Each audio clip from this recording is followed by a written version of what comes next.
Olá, pessoal! Mais um Virou Moda no ar. Eu sei que o dia tá meio cinza, mas eu tenho certeza que a gente vai trazer muito assunto bom hoje para vocês. Começaremos o programa falando sobre um evento que é sobre vinhos. Ai, adoro! O Divas do Vinho, que acontece nesse final de semana. E a gente vai conversar com a especialista em enogastronomia, a Michelle Landgraf, e também com a sommelier Taila Teleken. Vão nos contar um pouquinho de como vai rolar isso e, óbvio, nos dar algumas dicas sobre degustação de vinho, harmonização, essas coisas todas. Já recomendo que, inclusive, a gente separe o vinho, porque depois a gente vai falar sobre separação, dicas de como lidar com esse processo que a gente sabe que não é fácil, mas a vida após o divórcio. E a advogada de família Paula Brito está aqui para falar sobre o livro que ela lançou, o Manual da Separação, e ajudar com certeza muita gente que passa por isso. Também hoje é dia do nosso Nutri Mais RDC e o Adriano Lenz vai conversar com a gente sobre glúten. Esta é polêmica, então fica ligado que tem muita coisa boa.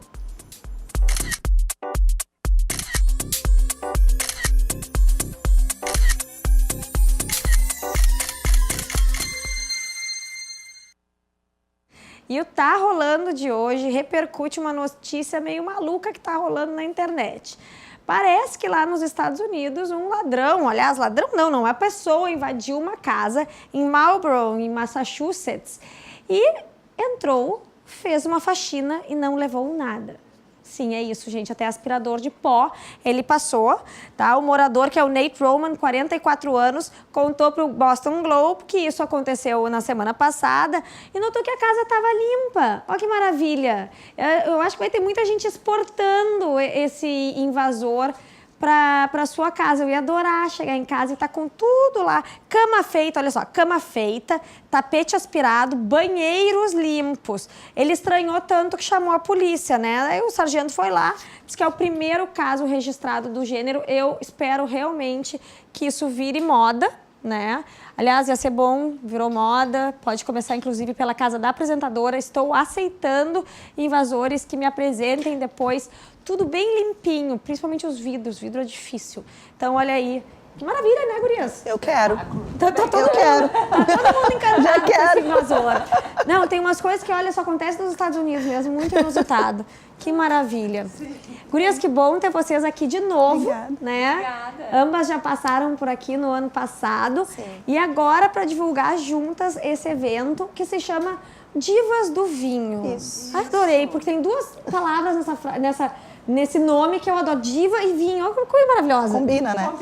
Combina. Tem tudo a ver. Como é que vai ser isso? Isso. Essa é a 8ª edição, um evento que a gente faz, que se chama Vinho sobre Rodas, que é um evento bem descomplicado, bem descontraído, com bastante música e gastronomia. E essa edição especial, nós duas mais a Mari, nós três mulheres se juntaram para organizar. As divas. E a gente quis fazer um nome especial, já que são 3 mulheres organizando. E aí a Michelle já tem o projeto Divas do Fogo. Então a gente uniu. Estendeu. Tem tudo a ver, né? Tem tudo a ver, ótimo. Aliás, comer e beber é uma maravilha. Começa a esfriar esse tempinho, então dá assim uma vontade de se atirar. Isso vai acontecer no sábado, né? A partir das 11 da manhã, horário protocolar, onde já está liberada a degustação de vinho. E vão ser quantos expositores, Gurias? Tem 24 expositores, 24 ou 25 expositores, metade disso são de vinhos, né? E aí tem nacionais importados, tem expositores de gastronomia, eu vou estar lá com o meu assado, claro, né? Não podia ser diferente. A Taila vai estar com a bike, a Marielle vai estar com os rótulos dela também. Espaço pet friendly, espaço kids e... Vai ter pãezinhos, azeites, geleias. Sim, é importante que tenha algo para comer, porque realmente as pessoas vão lá, podem inclusive adquirir uma taça, né, e já ir experimentando alguns rótulos pelo caminho. A ideia é que as pessoas se sintam à vontade para ficar lá o dia inteiro. Então tem todas as opções, desde o almoço até o vinho, suco de uva também. Lugar para deixar as crianças. Então, essa é a ideia, é a gente oferecer uma experiência de comida, de cultura, de vinho, né? E de família também, de amizade, enfim, que é isso que o vinho traz pra gente. Promove, né? Com certeza. E quando não estamos enaltecendo o excesso de bebida. De jeito nenhum. Mas quando a gente toma um vinho, fica mais solto, fica mais claro. alegre e apto a compartilhar também momentos, né? E o evento, ele é muito legal por isso, porque a gente vê que começa bem família, principalmente casais com filhos pequenos, então começa bem família, e aos poucos vai mudando, vai ficando um pessoal mais jovem, mas que tudo sempre assim, a gente nunca teve problema nenhum, é sempre todo mundo bem controlado, curtindo mesmo, aproveitando o dia. Até porque tem essa pegada, eu acho que o próprio vinho e a espumante, enfim, a proposta que vocês trazem é muito mais de degustação, ninguém vai lá para tomar um porre, né? Inclusive tem venda de garrafas para o pessoal levar embora, né? Leva depois, claro. Exatamente. Agora, gurias, vocês, as divas, né, envolvidas com esse evento e com esse conceito todo do vinho e também da gastronomia. Da gastronomia, sim. A gente tem visto um aumento enorme, percebido pelo menos, de mulheres envolvidas com o vinho, entendendo de vinho, gostando de vinho, comprando vinho. Sim. Como é que vocês percebem isso e de que forma essa consumidora mudou? A gente percebe primeiro nos eventos que a gente promove, né? Então, nas degustações, nos cursos, nas feiras de vinho, a gente vê uma presença em massa, assim, das mulheres.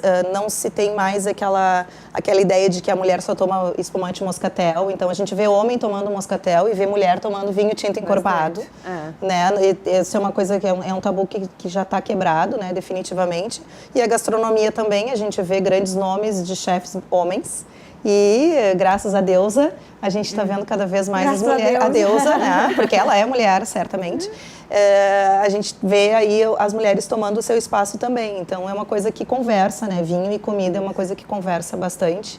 E é um universo que para nós não é novidade nenhuma. Isso, e é algo muito interessante também, porque daí gera toda uma mudança de mercado. Exato. Hoje, as próprias empresas, as vinícolas nacionais ou de fora, elas estão muito mais preocupadas em oferecer um bom rótulo, com toda a apresentação das garrafas, porque mulher, querendo ou não, é mais visual. E estatisticamente, mulher é mais visual, gosta de um rótulo bonito. Então, tem muitas empresas que hoje se posicionam assim, para oferecer produtos, independente do estilo, mas para mulheres, cuidando mais do visual, da propaganda, de como isso vai ser apresentado, qual experiência isso vai gerar, porque mulher também se preocupa mais com o todo. Com o todo. Sim. É um público a ser atingido, a narrativa ela é já direcionada a esse público, porque é o público que está gastando dinheiro com isso. As mulheres? As mulheres. Nós vamos dominar o mundo, né? Isso eu não tenho nenhuma dúvida, porque na verdade todo o foco de consumo acaba hoje sendo direcionado para quem manda. Nós. Agora, essa questão do vinho, graças à deusa, também mudou bastante porque ficou menos sofisticado ou cheia de firula, aquela coisa, tu tem que harmonizar com isso ou com aquilo, sim, isso é certo, isso é errado. Como é que é a harmonização hoje? De que forma ela funciona? Até que ponto a gente tem que se preocupar com isso? Não, o ter que se preocupar é que a gente não precisa, entendeu? Ninguém tem que nada na vida, a gente começa por aí, né? A primeira regra é não ter regra.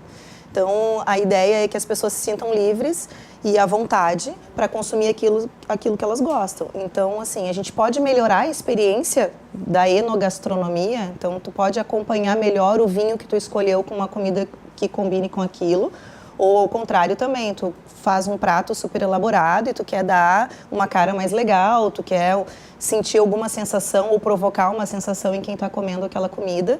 E aí a gente pode fazer isso através da harmonização. Mas não existe obrigatoriedade, né? Existem algumas coisas que a gente entende como harmonizações que não funcionam bem, mas isso é uma questão sensorial. É de tu melhorar a experiência e não piorar ela. Sim. Isso, ou para não acabar com a experiência de vez com algo que não tem nada a ver. Exato. Não, porque a gente já viu muito pessoas que ficam daqui a pouco assim, meio até acanhadas, porque eu não entendo de vinho. Sim. Mas na verdade verdade, no fim das contas, o que importa é tu saber o que tu gosta Com e certeza. aproveitar o momento. Exatamente. Né? Isso. Eu sempre brinco que não precisa entender, né? Precisa gostar e apreciar, beber. A gente escuta muitas desculpas, assim, né? As pessoas É, chegam perto, ai, desculpa, não entendo nada de vinho, mas Sério? eu gosto. Sim, A gente fala fala, muito. não, mas o entender de vinho não é obrigatório, né? O que é legal é tu, pelo menos, entender o que tu gosta. A uva que tu prefere, o tipo de vinho, se é mais leve, mais encorpado, se é tinto, se é rosé, enfim. Isso. E está aberto também para experimentar Exato. novas possibilidades, novos rótulos, novos sabores. O legal do evento é isso também. Você pode ir lá e vai experimentar muita coisa diferente que às vezes não encontra no supermercado. Isso. Então, esteja aberto para isso, não se limite, né? Conheça outras coisas, com certeza vai ser uma experiência legal. Era isso que eu ia dizer, não tem saída, tem que experimentar muito até descobrir o que faz o seu gosto, né? E tá aí uma ótima oportunidade para fazer no sábado, dia 1º, a partir das 11 da manhã lá no DC Shopping. No DC Shopping. Bom, a gente vai chamar agora ao vivo, vai entrar Cris Mazei, que está direto lá na Feira Brasileira de Varejo e vai conversar com o diretor regional do Senac Rio Grande do Sul, José Paulo da Rosa. Te liga aí. Oi, Ali, boa tarde a todos do programa Virou Moda. E eu estou aqui na Fiergues, no centro de eventos da Fiergues, acompanhando a abertura que foi hoje pela manhã da Feira Brasileira do Varejo. Muita gente, muitos estandes. E agora a gente vai falar um pouquinho, Ali, sobre essa questão da movimentação, porque a gente está num estande aqui bem na frente da entrada aqui da feira e com o José Paulo da Rosa, que é o diretor regional do Senac aqui do Rio Grande do Sul. E o primeiro estande que a gente encontra aqui é o Trend Store Senac, bem de frente à entrada.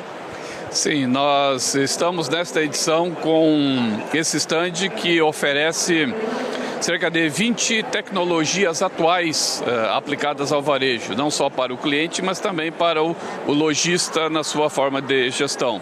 São cerca de 15 empresas parceiras que estão disponibilizando essas tecnologias e que atendem à expectativa deste consumidor digital que nós temos hoje, que quer novas ferramentas, novos meios de pagamento, que quer agilidade na sua compra. Então, tudo isso está disponibilizado aqui na Trend Store Senac. A expectativa para esse primeiro dia? Bom, a expectativa é extremamente positiva, porque essa mescla entre o digital e o físico é uma das grandes questões que se trabalha aqui na FBV, e a Trend Store Senac traz um pouco dessa solução, mostrando que é importante hoje que as lojas tenham a oferta no e-commerce, no meio digital, mas é fundamental também ter o meio físico, para que o consumidor possa ter a experiência. Só que essa experiência também tem que ser diferenciada e, para isso, as ferramentas aqui disponibilizadas atendem essa demanda dos lojistas. Quais são as principais inovações que já estão sendo ofertadas aos consumidores? Bom, tem, como eu disse, cerca de 20 alternativas. Algumas delas que eu posso citar, na entrada da loja, na parte externa, por exemplo, tem um painel onde o consumidor pode pesquisar, touch, né? Ele toca na tela, ele consegue pesquisar os produtos que estão na loja e, inclusive, se quiser, já pode fazer a compra, ele não precisa nem entrar na loja. E essa é uma tecnologia que favorece para quem quer deixar, digamos, um vendedor 24 horas, né? Deixa na tela de fora da sua loja. Isso tem aqui na loja. Nós temos o espelho interativo, que é algo que já existe, mas que poucas lojas ainda oferecem, que é um espelho dentro do provador, que o cliente, quando entra com a roupa, o espelho já coloca aquela roupa ali, porque ele identifica a roupa que ele entrou dentro do provador. E ele pode mudar de cor, ele pode ver tamanho, pode ver preço e, inclusive, o vendedor já tem acesso a essa informação e já traz sem que ele tenha que pedir para o vendedor. E, se quiser, ele já coloca no carrinho e já compra aquele produto ali dentro do provador. Tem outras ferramentas de gestão de estoque, de acompanhamento da movimentação dentro da loja, e temos também uma parceria aqui com uma empresa que oferece café, inclusive uma máquina importada que o consumidor faz via Bluetooth uma selfie com a máquina que faz café e tome um café com a sua selfie impressa na espuma do café. Aí, ó, o diretor de Senac, José Paulo da Rosa. A gente vai encerrar essa participação, então, olha, aqui, mostrando um pouquinho do stand aqui. O Paulão pode mostrar para quem está aí nos acompanhando o stand da Trend Store Senac, aqui na feira, aqui na Fiergues, na Feira Brasileira do Varejo, que abre amanhã e também na quarta-feira. Hoje é terça, quarta e quinta-feira, Ali. À disposição a partir das 9h30 da manhã até as 8 horas da noite. Olha que demais, um monte de novidades e eu vou estar lá daqui a pouquinho para conferir algumas delas. A gente vai agora para o intervalo, já volta, não sai daí.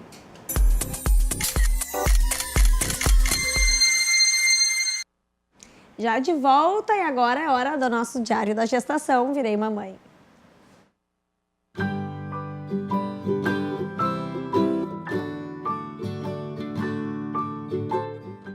Bom dia, ou melhor, vocês vão me ver aí de tarde. Pra quem acompanha meus stories viu que ontem eu dei uma raspadinha no carro de manhã, no poste, indo pra academia, antes das 8 da manhã, meio dormindo. E aí foi um sinal, né, gente? Porque olha o que tá meu cabelo. Não, se eu posso. A gente fica muito desazada, grávida. E aquela história da burrice gestacional é muito verdadeira. Inclusive, eu tava conversando com uma amiga minha que é médica e ela diz que isso é hormonal mesmo, tá? Então não adianta fingir que não é consigo. Melhor, tá? Fiquem atentas para quem tá grávida. Eu agora comecei com algumas tonturas devido à pressão baixa. Então, ontem foi meio que assim um alerta. Desacelera, cuidado, atenção, né? E é por isso que eu tô falando aqui com vocês, para seguirem isso aí também. Eu fiquei bem assustada mesmo, porque foi muito idiota a minha raspada de carro. E eu tô muito desatenta. Então, sim, é verdade. Sim, é científico, é hormonal e a gente tem que se conformar com isso, adaptar a vida e pedir ajuda se for o caso. Viu, gente? Eu não estou oferecendo carona para ninguém no momento, porque é arriscado, tá? Inclusive, estou andando de aplicativo. Bom, Paula Brito, obrigada pela presença. Tema um pouquinho espinhoso, mas acho que a vida também não é um mar de rosas, né? Então, a gente tem que lidar realmente com alguns dramas por aí. E, atualmente, a separação deixou de ser um tabu, eu acho, porque já é uma realidade presente em muitas das famílias. Não é o fim do mundo. As pessoas sobrevivem, seguem e são felizes. Completamente. Agora, da tua experiência, surgiu esse livro, foi lançado no final do ano passado, né? Vamos dar aqui mostrar aqui. Manual da Separação, Guia Prático, Funcional e Acolhedor, Paula. Me explica essa... Bom, o título é autoexplicativo, mas essa linha de apoio, Guia Prático, Funcional e Acolhedor. Por quê?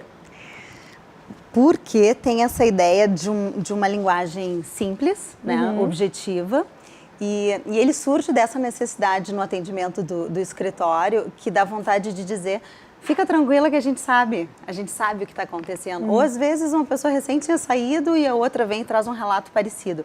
Então, ele traz, através dos 20 passos, exatamente isso que tu falou. Desmistifica um pouco, né? Porque a dor, o processo do luto, ele é inevitável, mas tem momentos que a gente não tem, inclusive não tem nem muito livro, né, que acolha nesse momento. Então, assim, se tu busca algumas orientações, não só jurídicas, né, mas esse trabalho de terapeutas, ou às vezes uma conversinha tipo a que a gente estava tendo, de troca de experiência, normaliza, né? A pessoa se sente mais amparada e aí os fantasmas eles vão diminuindo, né? Aquele primeiro momento assim, sim, mas e o que eu faço com os filhos? E o que eu faço com a casa? E como é que vai ser o funcionamento dessa família? Né?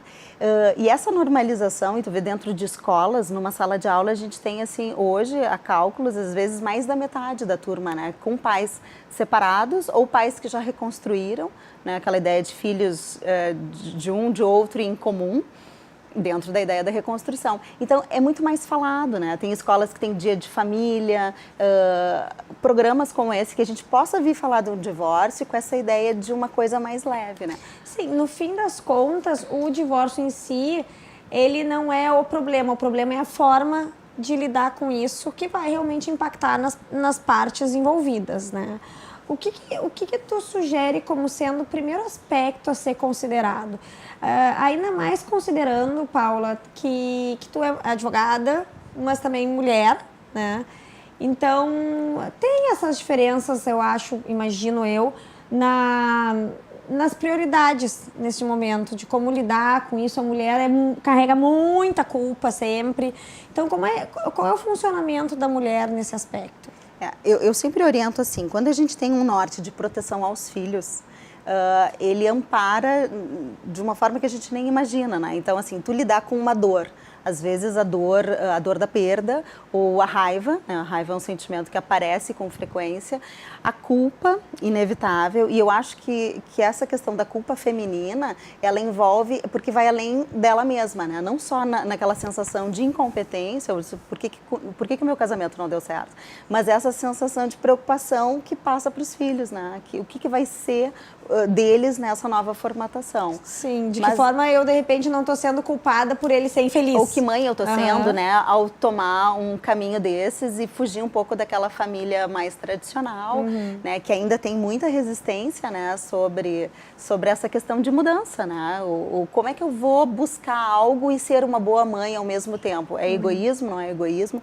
Esse trabalho da culpa. Mas mesmo no momento de dor ou de vítima, né, porque tu pode estar te sentindo culpado ou te sentindo vítima de uma situação, às vezes quando a decisão final não partiu dela, né, partiu dele, mas quando tu separa um pouco o que é dor e o que é proteção, e a proteção ela vem acima, isso é instintivo, né? Tem mulheres que saem melhor disso, que protegem de uma forma às vezes até absurda, assim, e tem mulheres e aí vem a confusão, né? Tu tá com muita raiva e aí tu não prioriza os filhos, tu coloca a tua dor acima, e aí vem casos de alienação parental e vários desdobramentos. Por isso que legal, na separação é tu ter um trabalho multidisciplinar, onde tu pode ter um trabalho no direito, numa assessoria, numa terapia, né? Terapia para quem está passando, terapia para os filhos. E aí é uma tempestade que chega, né? Que tira a base de todo mundo, mas ela traz a calmaria depois. Então, assim, não é... O livro traz isso, né? Tu tem períodos de muita dificuldade, a cada enfrentamento tu volta mais forte. E aí tu volta mais forte. Quando tu vê, tu olha para trás e diz, nossa, passei por tudo isso, e reconstruo, sim, né, a partir dali. Tem alguma diferença na postura do homem e da mulher nesse processo de divórcio, ou no fim das contas acabam tendo alguns padrões que são, por exemplo, tu mencionaste o que se sente culpado, a vítima, e isso independe de gênero? Não, eu acredito assim como às vezes advogar para o homem é um pouco mais fácil pela objetividade, né? Então, assim, esses dias eu fui dar uma palestra, a pergunta masculina ela é muito mais prática, né? Então, ela vai diretamente a um planejamento financeiro, a uma divisão patrimonial, né? Não que não tenha o resto, mas eu acho que é uma forma de um pensamento mais linear, assim, né? As mulheres têm essa profundidade, essa coisa mais complexa, e a maternidade ela está muito misturada, né? Eu acho que eu tenho casos onde hoje com a guarda compartilhada, né? Hoje a gente tem uma função parental muito diferente e equiparada nas funções com os filhos. Não que esse pai não tenha isso, mas os homens, a pergunta quando eu tenho os dois na mesma mesa, elas sempre são mais práticas, mais objetivas, né? Então, assim, normalmente quem chora quando tem os momentos de choro é muito mais a mulher, né, que traz aquela dor, normalmente, nem sempre, mas assim, a maioria são os homens que saem de casa, fica aquela sensação do vazio e dessa nova construção, bom, agora eu sou mãe, estou aqui com eles e de que forma eu vou conduzir isso? Eu acho que mais é com relação à forma como tu conduz a tua dor, né? Que realmente é diferente homem e mulher. Sim, porque no fim das contas o luto, eu acho interessante que sempre falam, quando se fala em separação e divórcio, se fala no luto, porque é uma perda em vida. É um luto. É um luto. Tu sabe que quando tu lida, tem hoje o problema da rede social, né? Que a gente, isso o livro aborda também. É um passo, chama a hora do recolhimento. Quando tu respeita a tua dor. Então, assim, não é porque tu separou e a gente se encontra na rua e tu pergunta, e aí, não, tô ótima. Não é, né? Então, tu tem que passar pelo período da dor, não tô bem, a minha vida bagunçou total, e para poder chegar numa reconstrução verdadeira. né? Sim.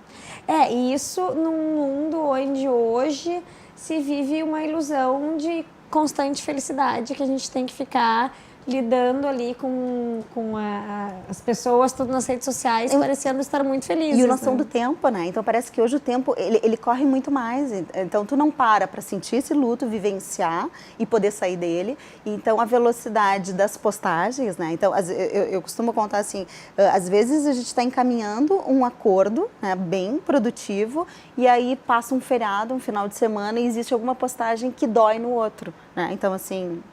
Eu brinco com aquela aí fotinha, atrapalha todo. 2 cálices de vinho, né? Não precisa dizer nada, e ele postou, e aí ela, como assim? Aí na segunda-feira, todo um trabalho, às vezes, que a gente faz, essas coisas vão... E sabe que a rede social, ela tem todo aquele lado maravilhoso de velocidade, de informação, mas ela atrapalha muito nesse processo. Ainda mais porque as pessoas têm essa ideia de que precisam estar sempre bem, né, felizes, e que a felicidade ela é única. Mas acho que é por isso também é importante trazer isso que tu traz aqui no Manual da Separação, porque ele é prático e também vai direto a esses aspectos para a pessoa se sentir que não está sozinha, né? Que isso acontece com outras pessoas. Enfim, não por acaso tu tá trazendo aqui um manual com base em uma série de experiências que tu deve ter vivido no teu escritório, né? O que te levou a pegar, sentar e dizer, não, quer saber, eu vou compilar essas informações todas aqui? Pela repetição das histórias, né? Porque a dor, embora assim, ela pode ter um início, um meio e um fim diferente, né? As dores são legítimas e pessoais, mas elas sempre chegavam no mesmo ponto. Aquele ponto que tu tem vontade de estender a mão e dizer, eu sei como é que isso acontece. Então, quando tu tem, e às vezes eu tenho clientes que me ligam assim, Paula, eu tô no 5º passo.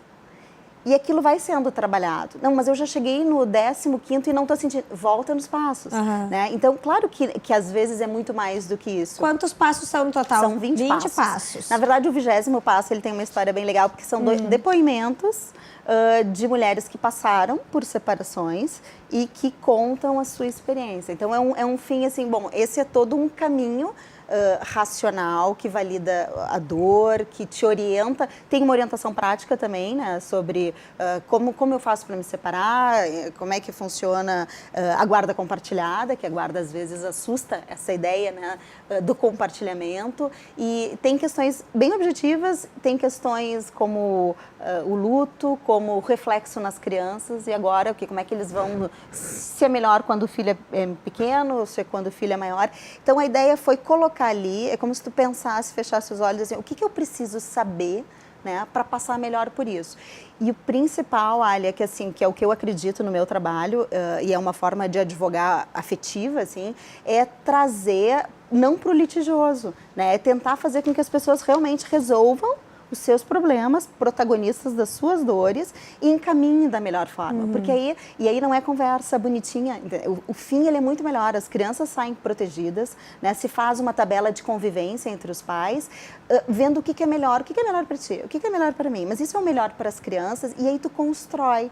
Então tem uma visão humana, tem uma visão de construção de paz social, né? Porque aí tu não está alimentando, isso é cultural. O direito antes alimentava o conflito, porque aí o advogado ficava preso naquela relação e as coisas não evoluíam. E hoje a ideia é o contrário, a gente pensa num todo, na família, né? O que é melhor para aquela família, né? E aí hoje tem 1000 opções, a mediação no direito, práticas colaborativas, que trabalham isso, assim, vamos acolher essa família para chegar num resultado melhor. E o próprio conceito de família mudou tanto, né? E hoje se pretende que é melhor ser feliz, separados, do que juntos brigando o tempo todo. Agora é engraçado, Paula, porque na medida em que tu foi falando, assim, daí senta, conversa e tal, a impressão que dá é que o casal, quando chega já nesse ponto, ou o ex-casal, se comunica melhor do que durante o casamento. Porque chega, não, então tá, então vamos organizar assim, papapá, e todo mundo vai ser feliz.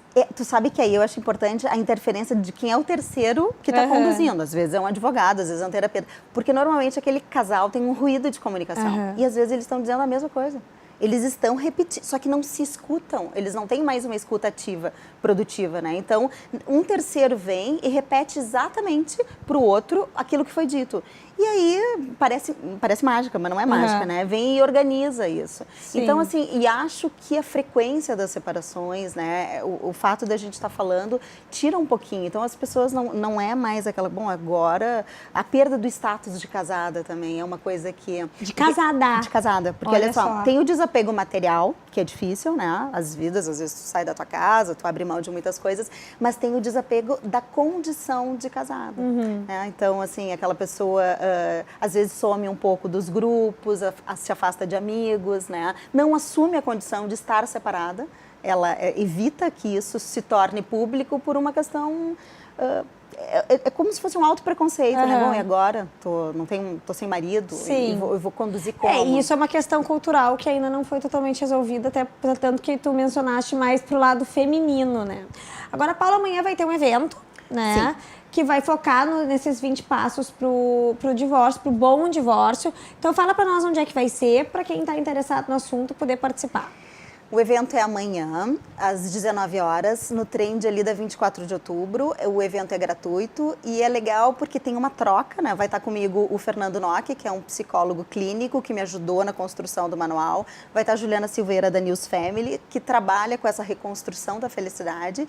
E a troca não só entre nós, mas sempre tem alguns depoimentos e às vezes a gente precisa ir lá só para ouvir e não se sentir sozinha. Exatamente. Então essa ideia eu convido porque eu acredito muito nisso, né? E a gente sai muito melhor, muito melhor. Então tá, gente, é isso aí, aquela história, né? A vida que segue, vamos achar as melhores alternativas e o melhor caminho.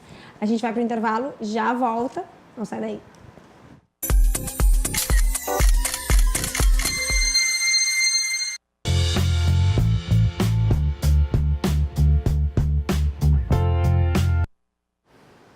E hoje o tema é polêmico. Glúten, Adriano Lenz. Pode, não pode, é bom, é um pecado mortal. Tem pano pra manga esse tema, né? Nossa, vamos lá, já começa a falar que tem muito assunto. Muito bem. Então, o glúten é uma coisa que está se tornando, a fala sobre o que é o glúten está se tornando cada vez mais popular. E esse componente, essa proteína presente no trigo, é a fonte mais comum que nós temos aqui no Brasil, ela virou alvo nos últimos anos de um furdunço de informação errada e descontextualizada. Existem pessoas que têm uma doença, uma alergia, né? São celíacos. A doença celíaca, a pessoa não pode consumir glúten. É bem claro e bem fácil de diagnosticar. O problema quando as pessoas começaram a achar que são celíacos e não são. E aí começaram a fazer mas eu sou, não sou, preciso comer, se eu cortar eu vou emagrecer. E aí se observou que muitas pessoas têm sensibilidade ao glúten. Elas não têm aquela doença celíaca clássica, onde eu tenho uma reação alérgica extremamente forte, mas eu tenho alguns sintomas quando como glúten, eu tenho uma sensibilidade. Só que isso, pessoal, a gente diagnostica no consultório, tem exames, tem como organizar.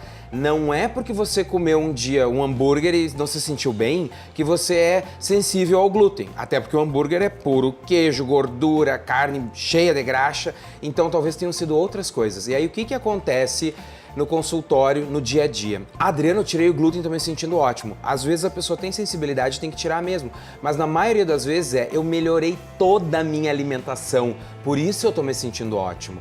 Então, eu não sou contra nem a favor, tem que tirar para quem precisa tirar. Eu não preciso excluir um grupo enorme de alimentos do meu dia a dia se eu não tenho necessidade. Se eu tiver, é claro.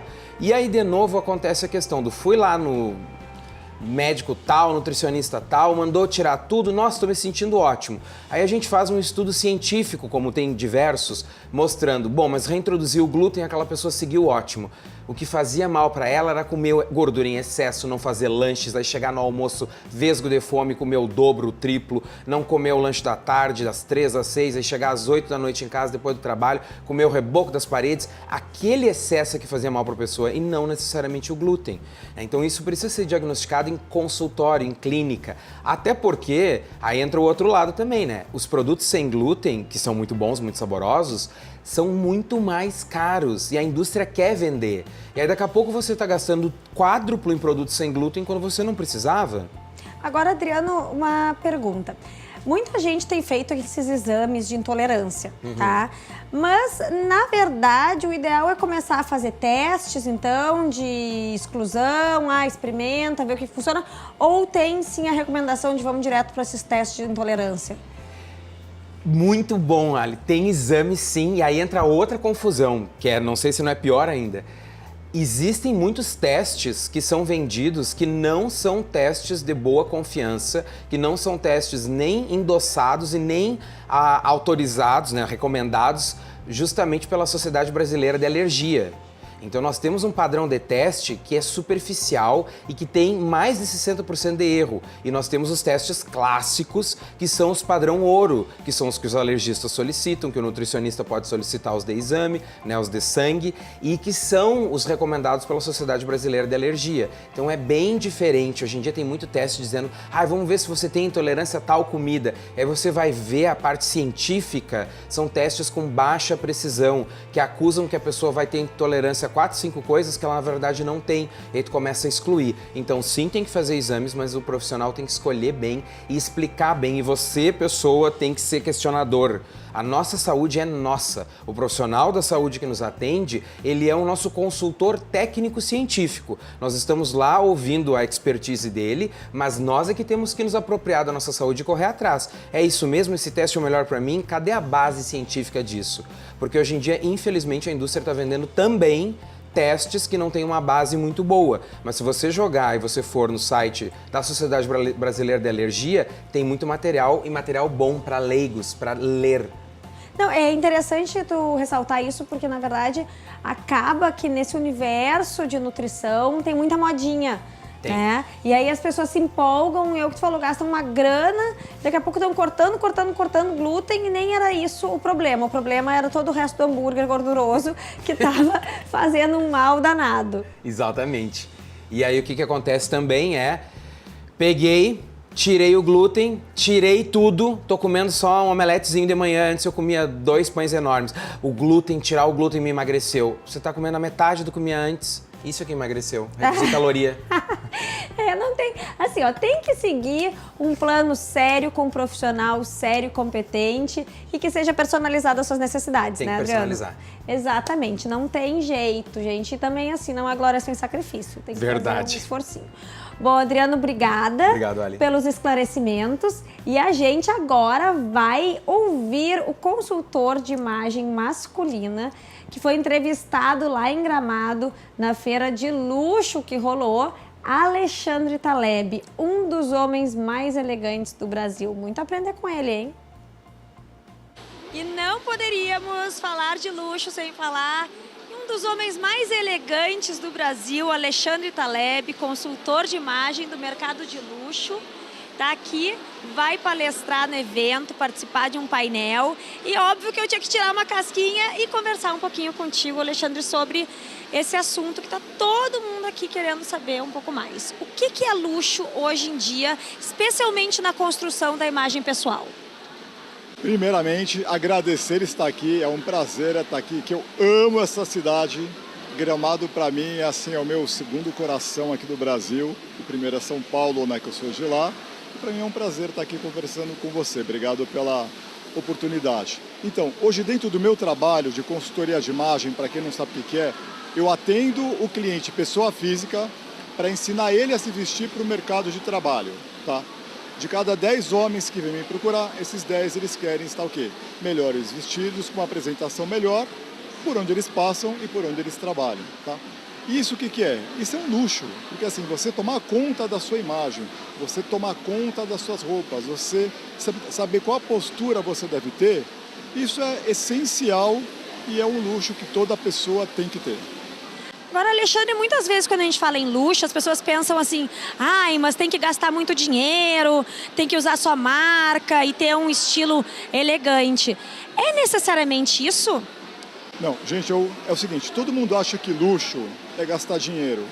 Uma das coisas principais hoje do ser humano, o que é? Você ter um tempo com a sua família. Isso é um luxo. Assim, para quem está sempre fora de casa, trabalhando, viajando, ficar um dia em casa com a família é um luxo, não é? E é um trabalho que não é somente para gente rica, é um trabalho para qualquer pessoa que se preocupa com o mercado de trabalho. Eu sempre falo, a consultoria de imagem não é um gasto, ela é o quê? É um ganho que você vai ter. Porque assim, eu tenho vários clientes que viajam, compram um monte de roupa e não usam. Assim, 80% das roupas ficam no armário. E quando você passa por uma consultoria, você aprende a comprar e você aprende a se vestir. E aí você não gasta mais dinheiro à toa com roupa que você não vai usar. Olha aí, gente, tem que pegar as dicas desse homem e seguir. Vale para homem e mulher, né, Alexandre? Vale para homem e para mulher. Mas eu hoje, pessoa física, eu só atendo homem, eu não atendo mais mulher. Só os meninos. Então tá, obrigada mais uma vez pelo teu tempo. E a gente se vê lá dentro do evento. Então tá. É isso, gente. Manda um beijo pro Virou Moda. Virou Moda, um grande beijo, um grande abraço. Eu quero vocês cada vez mais perto. Aí o Alexandre Taleb, um querido, sempre disposto a nos engrandecer com essas informações de moda masculina. Inclusive, durante a entrevista, passou por maus bocados, tinha uma goteira em cima da gente, chovia a cântaros. E ele manteve ali a elegância. Gente, fina é outra coisa, mas ele vem com dicas valiosíssimas mesmo. É um perfil que vale a pena seguir para quem tem interesse em moda masculina, imagem profissional masculina, ó, super recomendo. Mas vocês viram que eu já estou aqui de óculos, ó, e esse aqui, inclusive, é um óculos que tem uma armação, deixa eu virar aqui, ó, tá vendo, recortada. O que é isso? É hexagonal? Acho que eu não me lembro direito dessa aula da escola, mas acho que é tipo um hexágono, tá super na moda. Tenho visto vários óculos assim. Esse aqui é da Center Ótica. E se vocês forem lá e disserem que estão assistindo o Virou Moda, que assistiram no Virou Moda, já sabem, tem desconto de 20% nas armações. Então, vale muito a pena, gente. Esse aqui, ó, bem leve, tá? O que eu gostei, inclusive, desse óculos é o seguinte. Ele é leve, clássico, com twist, que é a forma realmente da armação. Olha aqui, ó. Tá vendo? Tá? Esse aqui, inclusive, vocês estão curiosos para saber o preço, né? Eu sei. 288. Põe 20% de desconto aí em cima. Faz as contas. Não vou fazer agora porque eu vou errar, tá? Center Ótica, lá no Mãe de Deus Center, no Hospital Mãe de Deus, que fica na Carlos Gomes, na Ruazinha Soledade. E fica no térreo. Lembrando que para clientes isenta o estacionamento. Super vale a pena, tá bem? Nós vamos pro intervalo, voltamos daqui a pouco. Não sai daí.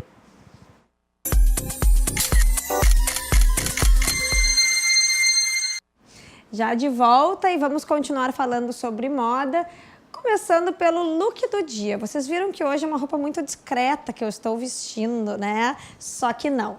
Bom, gente, eu tô com o mesmo sapato que eu tava ontem, tá? Uma ankle boot preta, para mostrar para vocês que não precisa ter tanta peça assim no armário, é só saber fazer as combinações. Essa eu usei ontem e já nem guardei no armário, né? Já usei hoje de novo.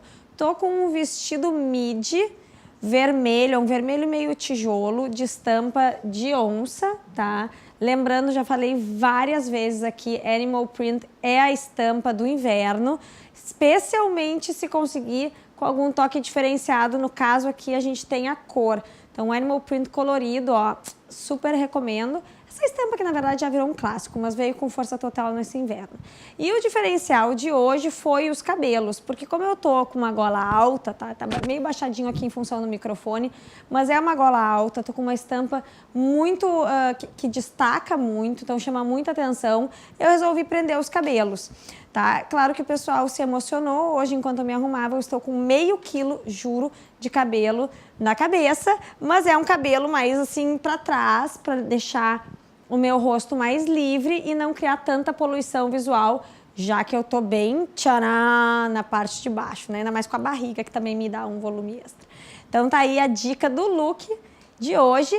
E agora a gente vai pro Drops de Moda com um item que tem que ter no guarda-roupa de toda gaúcha. Galocha. Confere as inspirações.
Então, vocês viram que galochas podem ser um item fashion na composição do visual do dia. E realmente é muito útil. Hoje eu ia usar, daí abriu o sol e aí depois fechou de novo, mas eu ia usar galochas porque tem cada modelo legal no mercado, olha, que dá vontade de usar. E tem aquela coisa, não sei vocês, mas pra mim lembra uma coisa meio Barbie, né? Um sapato de plástico e tal. Então tá aí uma dica, dá pra fazer composições sim e usar no dia a dia para encarar essas nossas poças, né, de água que acumulam após o temporal da noite. Bom, gente, vocês têm visto também que nós temos mostrado o look do dia com bastante detalhes, abertos para sugestões e dúvidas que vocês venham a ter sobre como compor um determinado visual ou se quiserem recomendações e sugestões. Se vocês perderem, tem tudo lá no site, as fotos do look com os detalhes que compõem ele. E claro, vocês podem mandar mais dúvidas, comentários, podem nos chamar no Facebook, que a gente está sempre a par para ajudar. E eu realmente quero que vocês me mandem sugestões de ideias para o Drops de Moda, porque daí é uma felicidade, né? Eu vou lá, penso umas referências e trago para vocês, e eu quero ver todo mundo bem lindo, me mandando fotos, inclusive, depois da roupa e do look que criaram em casa. O que vocês acham? Adoro! Bom, a gente vai ficando por aqui hoje, tá? Amanhã vai ter papo sobre extensão de cílios, adoro aqueles cílios bem longos, e também sobre um espetáculo beneficente de dança que vai rolar nos próximos dias aí. Então não perde, vai estar show de bola. E agora vocês ficam com arquitetura e design com a Elione Prestes. Beijão, até amanhã!